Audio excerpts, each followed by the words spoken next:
So Dan, you've seen some of the Tesco ads getting pulled for using the word shiitake. I think you're pretty fucking dumb if you get offended by swear words. We're getting offended at the wrong things here. If you're spending a load of time picking apart individual words, they're just fucking letters. Really isn't that fucking big a deal at this point in time.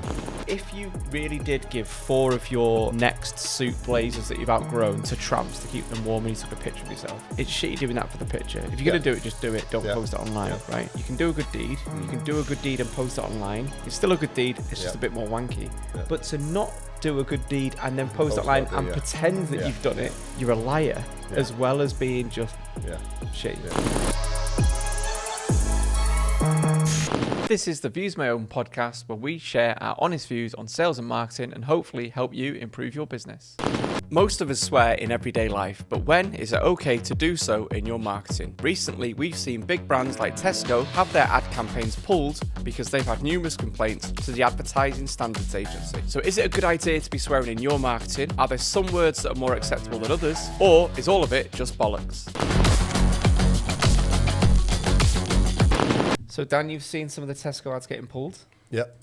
For using the word shiitake. That got, what was it, 53 complaints to the Advertising Standards Agency? So it took 52 complaints and off it pops. So it makes me want to know, is it worth the risk swearing in your marketing? Who can, who can't? What's your thoughts? It depends on the rules of the channel that you're going to put your marketing down. So if it's out of home, the chances of it getting complained about by, some old people that see it in the street is a lot higher than if you put something on TikTok where you're swearing. So it completely depends on the channel, doesn't it? So 100% driven by the channel. So I think so. You would tone your work down for, say, what you post on LinkedIn, what you put on a billboard, what you put on TikTok.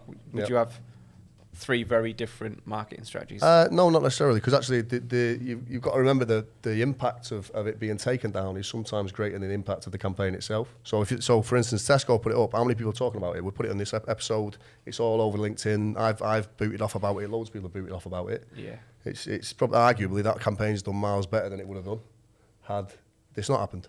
That actually surprised me that it only took 52 complaints to get it taken off TV. It's minimal, mate. Who's complaining about ad standards, ad standards aren't there for the people think they're there for the advertisers. They're not. They're there for the public. Yeah, I think there was the Adidas nudity one as well. Did you see that one? Yeah, I think that was 24. Yeah, which is fucking madness. Got took down. I saw some of the reaction from that from women online on Instagram saying that they don't feel confident in their bodies and they actually preferred campaigns like that, showing that all different shapes and sizes of boobs, breasts, nipples, whatever, made them feel more comfortable and confident. You know, it wasn't just like sort of beach body people that are using advertising. 100%, 100%. The reality is, I think things like ad standards and things, I mean, they haven't moved with the times, is the reality. The rules have been the same for a long time, but the world's changing. Are there some definitely off-limit swear words that you would say never use? Obviously, I would say the C word you probably shouldn't use, or do you think no, not necessarily. We've started creeping into our advertising. We still that's the only word we still star out or put something in the way of. Yeah. It's a difficult thing because I'm a big believer in, I think you're pretty fucking dumb if you get offended by swear words, because swear words are they're made up of the same morphemes, letters, and sounds as every other word, right? They're no different. What's the difference between saying I want to fuck you and I want to have sex with you? There's no real difference. Right? It's just that we categorise words as swear words naturally as human beings because we always need something to be offended by, and we also need swear words because they can be used to make more impact. They're more impactful. They cause outrage, all the rest of it. Yeah. If we didn't have those, you wouldn't have the ability to do that, and you wouldn't for situations where you want to be strongly worded or you want to go off your head a little bit. If you don't have any swear words or words that people find offensive, how do you do that? I think there's studies into it that say that we need them. We need banned words to be able to express ourselves. That's interesting. I think the difference with words and swear words is maybe their intention is to offend to start with. So of course it is. Yeah. Do you think some clever? Sorry, Mike, go on. Do you think some are more clever than others? Have you seen like the Meatless Farm? So they do stuff where it's meat free, but they'll do like burgers, chicken, whatever. And they always like go, now that's a MF burger. Yeah. Obviously, you're thinking motherfucking burger. Yeah. But that's done quite well. MF's also Meatless Farm, so that's their brand. Yeah. Like, is that more or less offensive than pistachio? Or Shiitake. I think it's all relative, isn't it, mate? Yeah. I mean, we worked with N26 over in Germany, who were like a Monzo competitor. Before we started working with them, they'd done that fuck fees all around Germany. Yeah. Do you think you've got more chance of doing it or more chance of trying it and pushing boundaries when you're a small, relatively unknown brand or you're new? Do you think that's the time to actually test this type of stuff? 100%, yeah, 100%. And I think the problem is, I think we're kind of on that line at the minute where people are just thinking that they either can use swear words because they swear in everyday life, so that means that their brand suits swearing. It's not necessarily right. And then you also have the other side of things where people don't really swear, don't understand how to use swear words, and it looks forced and it doesn't really work as well. But at the same time, like I've built a career on it. Like offended would not. The reality is, that's the reality of it. Offended would not exist had I not gone round into a business community swearing my head off. Yeah. And that's as basic as it is. I know that's oversimplified. It makes me look thick as fuck, but it's the truth. Do you think sometimes it can feel a bit crass, like a bit forced, when people push it into a brand when it doesn't suit it? If it doesn't suit it, it doesn't work. Yeah, of course. And there's certain places it works. For certain clientele it works, and for others it doesn't. And also as well, I think when I've ranted and raved about it. You've seen that poem I did, haven't you, about the swear words ages ago, right? Yeah. But the reality is I don't want everyone to be accepting of swear words. I don't want that to happen, because that actually takes away their power. It's like when people say, I remember getting asked on an interview, do you think that that kids should be told that swear words are wrong then, or do you think it should just be open to anybody? It's just a word. You're just saying it's just a word. And I was like, actually, no. I think that you should tell kids that it is wrong, not because I believe it's wrong, but because if you tell them that it's not wrong and they all start using it takes the power away from using swear words. Yeah. And to be honest, that's the main thing that props up my business. So, Did you see the Huel have got "Don't be a dick" on their office wall, and it was for their office culture? Yeah, I did see that. I saw you post about that. Yeah. So I wanted to ask the question really around why are some words more acceptable than others when it comes to swearing? Because some people would say "dick" is offensive. I don't think it is at all. I think that's personal preference, though, isn't it? I don't see any of. I see them all equally, whether it's. So if that said "don't be a" on there, do you think that would be... I wouldn't even bat an eyelid at it. But again, I'm probably a little bit. I've lost where the line is. Right. So the lines are dot. Yeah, the lines are gone. So, but again, I wouldn't be offended by it, but maybe most people would. I don't know. People also have a real issue with the C word anyway, don't they? Because a lot of feminist groups don't like it being used. But again, I don't see a problem with it. It's only since actually looking around, in prep for this episode and talking about swearing in marketing, that we came to the realization, didn't we, that most sort of swear words or offensive words, negative words, are around genitalia. Yeah, and especially female genitalia. So your pussy is generally saying you're weak, so it's an offensive slur. So you shouldn't use that in your marketing, maybe. Yeah.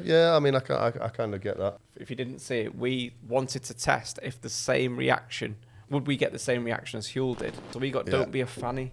Okay. Spray painting on the wall. Legit, we got that done. And one of the comments was really, really interesting, I thought. This is the thing. I just think people, we're getting offended at the wrong things here. If you're spending a load of time picking apart individual words, they're just fucking letters. They're all just letters. Yeah. It's not a big deal. There are miles bigger fucking issues in the world to be picking apart, right? If you really want to pick apart stuff, right, pick apart fucking equal pay in the workplace, yeah? Pick apart something that matters. Gun laws in America. Yeah, gun laws in America. There you go. That's a fucking big one. Rather than picking apart words and whether people swear or whether you're using dick or fanny in a sentence, it really, really isn't that fucking big a deal at this point in time. So if you've got a sort of a new business, small business owner here now thinking, I swear in real life, I want to be authentic, because that's something that's been pushed massively, isn't it, recently? Yeah. Be authentic. Yes or no to swearing in your marketing? Just do what feels right? Yeah, do what feels right, and do what again. Marketing is all based on what your audience react well to, right? If you're marketing something, the aim is to sell more of it. If you start swearing in your marketing and you get a bad reaction and sell less of your products, don't fucking do it. Yeah. So it really is that simple. I guess LinkedIn have made it hard now, because if you swear, generally your post because going to get removed. Run by a bunch of gimps, isn't it? But so is there any alternatives that people could use there? You've just got to be clear. Like I say, you can still swear, right? The rule. I think people have got confused with what the rules are. People aren't getting banned for swearing. Right. I swear in every single post, still swear in every single post, and I still, right? It's not that. If you've got to go through the rules carefully, and it's generally don't attack people and don't fucking don't make sexual references and things like that, because they're deemed unprofessional. Swearing, actually, funnily enough, on LinkedIn is actually not deemed unprofessional. That won't get you banned. When I lost my account for 11 months, it was on the back of a post that we did, which included a little segment of an elf playing a sort of elf computer game with hand sanitizer by his hand. Yeah. And Jack Bainbridge, Banner Boy, asked us which person in this animation is me, and I said, "Are you the one wanking to elf porn?" Right. And then someone reported that comment as harassment and bullying of Jack, which was mad. So Jack, you got two things there. Jack didn't even make the complaint there, which I thought was mad. Yeah, you got sexual and harassment and bullying, mate. Straight off there. So that was a straight red. Straight in the bin. 11 months. 11 months ban for that. Yeah, it's bad. I mean, it's fucking stupid. But Turns out he was that one, by the way. Jack was that one wanking to elf porn. Oh, right. So it was correct. Yeah, it was right. Punished for being right. How could somebody else feel harassed and bullied on behalf of someone?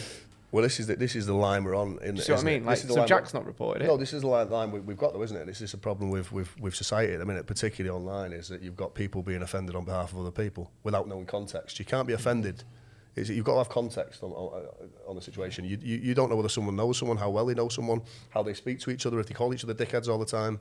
There's got to be some sort of context with it. And people are making decisions with no knowledge. So do you think Tesco, then, going back to that campaign that's just been pulled by them, do you think they are happy with how it went? I think that's a successful campaign. Look how much we're talking about. We're still talking about it now. This campaign was it just launched ages ago. Yeah. I think it's a good piece of marketing. I think this might even be exactly what they were after. Can you think of any brand slogans that would benefit from adding a swear word into them? Nike. Put you on the spot. Just fucking do it. Yeah, that would actually work. Yeah. I suppose every fucking little helps doesn't really work as well. McDonald's. I'm fucking loving it. Yeah, that works. Fucking fresh. Yeah. Eat shit. Eat Subway, eat shit. Yeah. Eat shit. Subways, that'd be cool, yeah. Swearing in marketing. What's your final thoughts? Just do whatever suits your audience. And whatever's authentic to you. Yeah, if it's not forced. If it's not forced, it's natural, and you can come up with some sort of decent campaigns around. If you can come up with decent campaigns of any sort, do them. Yeah. If that includes swearing, do it. What's the worst that'll happen? It'll get pulled, and we'll probably talk about it in a couple of months' time. If you're sharing your ideas on marketing online, chances are someone somewhere is going to see it and could potentially be inspired by it. Others may decide they're going to pass it off as their own. It's happened to me. I'm sure you've seen it happen to other people. So if someone steals your work, what should you do? So have you seen the know your worth, this bottle of water costs 50p in a supermarket post? Yeah, I think like 1 in 3 people have posted about it. Yeah, so I saw this about a week ago, 10 days ago. I must have saw it 4 or 5 times in the same day. And then people were passing it off as their own, not giving any credit to the other people that posted or the original post. Yeah, so I ended up doing a little comment on someone's post, like saying, if you search in the search box on LinkedIn, this water bottle, click search and then clicked posts last 24 hours, it pulls up everyone that's done it. Right. And I was saying, if you are going to drink bottled water, not only should you recycle your plastic bottles, but to save the planet, you should also recycle your content. And that was my little angle I took on it there. Right, it's good. Smart, isn't it? Clever. What do you think about people that do stuff like this and just pass off? It's mainly influencers that do it and try and pass it off as something like deep, meaningful, thoughtful, and pass it off as their own. What do you think? I mean, it's one of them. I don't really let it keep me up at night. They've got no creativity, have they? No brain. I mean, I've had it done a few times, and your first instinct is, you want to stab them in the neck, and then the second, when you start thinking about it a bit more, you start to think, well, I suppose it is a compliment. However, I did a post on this on Offended's page, and I got a lot of stick as well, because I did a cartoon where it was basically a bloke who falls in love with this woman, marries her, and then he's going to work one day, and he's really happy about his wife, and he comes back, and then he goes upstairs, and she's in bed with another man, who's just sat in bed going hello, and then he's in the pub with his mates afterwards, and they go, don't worry about him taking your wife, mate. Just take it as a compliment. Yeah. Right. Yeah. People went mad about that because he said, "Why is it what?" A wife is like content. You want a wife like content? Depends on what your opinion is on that. People are dicks, aren't they? Just even like making that leap. But you can't. The wife's a metaphor. Exactly. Content. Nowadays, you can't even make an analogy. You can't even make an analogy using a straight couple where the wife leaves the bloke, and it's fucking nonsense. Anyway, but I did that. I got a lot of stick. But the reality is, I mean, does it really matter? Does it really fucking matter? I mean, I just think if you do a piece of content and people start nicking it, and your content's flying all over the place, and you can go around claiming it and start some big content war, I think that's a brilliant bit of marketing. Fuck it, use it. I've had something similar happen to me when I did the Blank Book. It's #1 on Amazon. Right. That was stolen by a larger YouTuber. His name was Max Fosh. Right. He basically copied that idea, did his own post, put it on his YouTube channel. Yeah. I think his did about 400,000 views in about a week compared to our. Right. Did you jump on it? Did you jump on it? No, so I was only alerted to it because some people that had seen that right. started tagging me in and putting my name in all his YouTube comments. So eventually he ended up crediting me in his little bio about it. But it took him about a week or so. Well, at least he's done it. He's done more than most. The reality is as well is the problem with any content and anyone copying stuff, if they blatantly take your content and publish it, it's a bit underhand, isn't it? Yeah. But if they use the same idea, unfortunately, we don't own ideas, do we? And that's the truth. None of us really. Do we? Any of us really have original ideas? Original ideas? That's is there such thing? Yesterday, like, there's no such thing as a new idea. No. Like, as long as you're no. taking something, but putting enough of a spin on it that it's becomes something new, I think that's fine. When does be inspired by become you've ripped this off? I just don't think it's. I think it's one of those. I think morally, is it bad? I don't know. It depends what you see. But if business wise, right? If someone's got a good business idea down the road, and I think I can do it better. Yeah, it's a fucking. We're in a competitive market. This is fucking capitalism. Welcome People to keep capitalism. on taking our bad ideas and doing businesses. Trying to make them into businesses. But I think you'd be hard pressed to find the actual original post of this because there's been that many now. It's grown arms and legs, and there's been a few twists on it, like this bottle of water in a club in a beef would be €35 and stuff like that. At least they've tried to be a little bit funny with it. But I saw a post that somebody had done of yours where they'd ripped off your payment flowchart. Yeah. And I saw that. Yeah, they're always worse. But you were actually quite sound about it, or passive aggressively sound about it. I don't know what. I'm generally not passive aggressive. I'm just aggressive.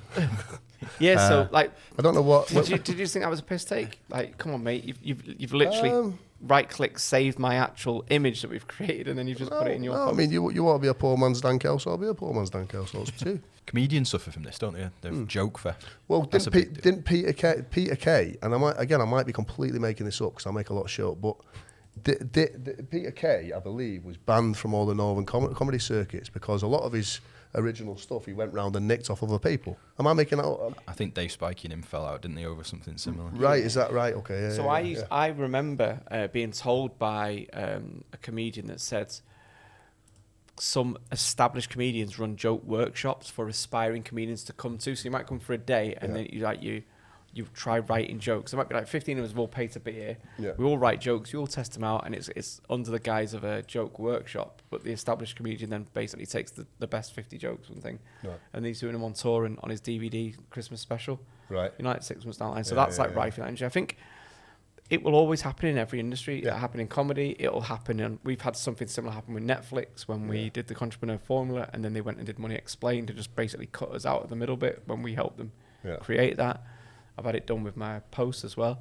I think people will always copy, try and improve or pass things off as themselves. As long as you're the front runner, right? You've already moved on to new content and new interesting content by the time other people are catching up half the time, right? So let them copy. I mean, it's like when I always get asked what happens if someone just copies what Offended does.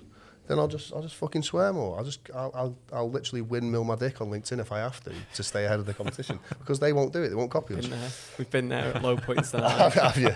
I've seen somebody lift word for word the copy off our website and put it on their website before. Yeah, we've had that a few times. We've also had this. We've also somehow had people get their hands on proposals and rip off our proposals, and then at least take the company name out. We got a fucking proposal. Yes, Offended. Offended. Yeah. But which is a bit weird. But I think a lot of startups do that. I've seen startups basically go online, download other people's terms and conditions and stuff like that, and then just copy paste and then just flick through it because it's cheaper than doing it properly. I guess you're just hoping they've got it right, aren't you? When you see the perceived they look like they're doing well. Maybe we could do something similar. They might be having a shit time. Yeah. Like, and then we start copying all their work. Yeah. So. Yeah. Now, going back to the old, the entrepreneur stuff, even the blank book stuff or whatever, I just saw it as it's just more people raising awareness. And that is an argument people say. I mean, my end view on it is just that it's just that it's there are if you're trying to build a business, there are far more important things to think about than someone nicking your content. Yeah. If they nick your entire business model, all your staff, your investors, I mean, then you can probably get annoyed at it. I think there must be a marketing agency or a content marketing agency that just churns these types of posts out for people. There's loads. There has to be. There's loads. Is BAMF one of them? I'm not going to. Yeah. There's BAMF. I'm not going to name. There's another very. I'm not going to name. I'm not going to name. BAMF is one of them. I'm not going to name. I'm not going to name it. But there's one that's up and coming in the UK. You'll see a lot of their stuff. And they, ironically, they do a lot of very unique, original stuff for themselves. But I know for a lot of the influencers that they raise profiles for, it's generally banging out the same motivational fucking guff. You know, get up at 5 a.m. Here's a picture of my tweet. Here's a picture of my notebook. On my phone type shit that everyone's posting out, and it does well because it hits the same market, the same audience. Yeah. And they're building these influencers, but they all sound the same. It's the same. There's no creativity to it. Yeah, and I don't think if you're making content like this, by the way, you're getting business. To me, it's just like I just want a pat on the back rather. I don't see how this converts to business so much. And I also think if the sort of savvy people realise that you've just copied and pasted this and it is just wank type of content. So if someone copies your work and passes it off as their own, as a creative, what should you do? It's up to you. I mean, it depends how angry you are. I would, if it was me, in the comments, I'd just sort of call them out, like saying, like, glad I inspired you, or something like that. I'd do it passive aggressively, but then I'm happy for him. People want to see wars and arguments. It's good for your marketing. Anyway, your LinkedIn beef. We need more beef on LinkedIn. It's just fucking overly positive at the minute. Yeah, well, I would say some of that positivity is toxic, Dan.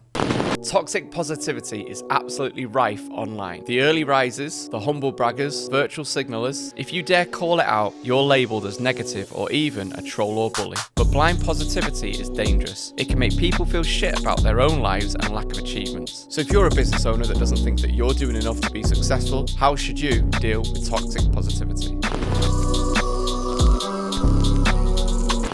So toxic positivity, I think, is very dangerous.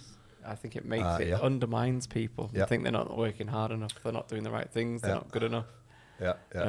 When someone's just constantly talking about the amazing things that they do, what are they hiding? Because everyone's got that. No one's that amazing. You know, I mean, especially if you're a business owner as well. Most of my week's shit. It's fucking poo. I have I get the shakes on a Sunday night because I know the week's going to be something's going to happen. Doesn't matter how well Friday ended. Something bad is going to happen. Might be Monday, might be Tuesday. The sooner something bad happens, is the better. Because otherwise, I'm shaking like a shitting dog for the rest of the week, right? But no, nothing's positive. I mean, you guys have sold a business, and you don't constantly walk around with smiles on your face. No. Quite the opposite. Exactly. Yeah. It's just, and you're right. It is dangerous. It sets people's expectations, and it makes them believe that they should be achieving more. It makes them look at their own day and feel worse about it. It's not good. Do you know what's worse than that? You know, when people do share their losses, this is like a new thing I've noticed now. People go like, oh, actually, I did this and this happened to me. And then I turned it around and it meant that I've got this. It's this like, is the other thing. Nobody goes, worse nobody posts. And again, it gets a big reaction if you go, ages ago, I was depressed. I was really down. I was a tramp. Then someone came along, gave me a tenner, and now I'm the CEO of Apple. Everyone goes, fucking hell, well done, mate. Ooh, massive, thingy. If you go, I'm depressed, I'm a tramp, and that's where the post stops. Just that. no one gives a fuck. Yeah. Well done. Do I like that post, or do I not like that post? But that's what I mean. And I think for a lot of business owners, especially small business owners, where they aren't sharing spaces with other business owners and they're kind of like on their own in their own house and stuff like that, working from home. I think they starting to think that everybody is doing these things, much like, say, with the entrepreneur stuff that we used to do. There's loads of like 18, 19, 20-year-olds that think it's normal to have a lime green Lambo by the age of 21. Don't get one of those, by the way. You can't sell those. You'll struggle to sell it. No, You just get a black car, black or white. They sell. Oh, do they? Yeah, I've had mates. Sounds like the man that owns a lime green car. Eh? No, I have a black car and it's fucked, by the way. This is the other thing on cars. If you're a body shop owner, you're a robbing bastard. I clipped the bumper on a bollard, $2,500. The car's worth $6,000. Who in the right mind's paying $2,500? You fucking knobs. Anyway, if you worked... No toxic positivity here. No, just negativity. But Negative. Oh, on a positive note, if you want to make money, set up a body workshop. If you wanted to pay that $2,500 easily, you should work for Dan Price, the Seattle CEO, Yeah. Nice link. accused of assaulting women. But let's not talk about that. Let's talk about the post that he's been doing for the last 2 years, talking about how he paid everybody in his business, from the janitor, cleaner, dinner ladies, $70,000 a year, and everyone was saying how amazing it was. The last sort of 12, 18 months, until recently, obviously, when some of this news broke, and it is alleged, don't know if he's actually done any of these things. Yeah. But he was there paying everybody $70,000, and everyone was saying it was great. And then you got loads of the people on LinkedIn saying, look, everyone should be doing this. You business owners are, you know, capitalist, money grabbing, blah, blah, blah. I see a lot of it now with working from home. Alan Sugar's getting loads of shit for saying, you know, I don't think people should work from home. And then you got all those people saying, oh, well, you know, working from home. It's all the people who like working from home doing that, though. Exactly. Or the people saying you should have pay rise are people that have never had to... want a pay rise or never had to pay other people's wage or had to fight and keep a business open for 2 years. And anyone who thinks that, especially small business owners, are sat at the top of the business taking all the money is a fucking idiot. Yeah. You've never seen how businesses run. But the minute I saw this guy posting, he posted repeatedly about how he was this good Samaritan, $70,000 a year, and it repeatedly. I already fucking clocked on that it was a marketing strategy. Yeah. And the minute it came out, and I remember saying it to someone, I can't remember what I said to, but the minute it came out that he was a woman beater and didn't actually pay everyone. Whatever, he's a woman beater. But that he didn't actually pay everyone $70,000 in his organisation, I was like, fucking told you so. Because I knew, look, his face. He does not pay people. Finding out that he didn't act, and this is what I think about, and this is what I don't like about these types of posts, right? If you really did give 4 of your next suit blazers that you've outgrown to tramps to keep them warm, and you took a picture of yourself, right? Number one, it's shitty doing that for the picture. If you're going to do it, just do it. Don't post it online, right? So you can do a good deed. You can do a good deed and post it online. It's still a good deed. It's just a bit more wanky.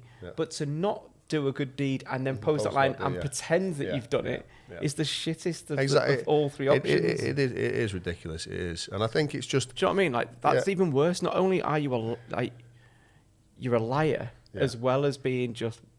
shitty. Yeah. Well, it's attention seeking, isn't it? I think again, it's that fine line. I mean, we've both been through our own mental health struggles. I rarely talk about my own, which and I'm not going to now. I talk about it with people who are close to me, and that's it. Right? That's my choice. You've never mentioned it to me, Dan. But there's I said close people, mate. No, I'm joking, all of you, mate. Not so much as I love Ed. I'm joking. We might have cut that out, so that would be... No, so I think there's a fine line between believing in something or doing something good, and then going over that line and doing it for attention. But I think it makes real, honest, hard-working business owners feel like they're not doing enough.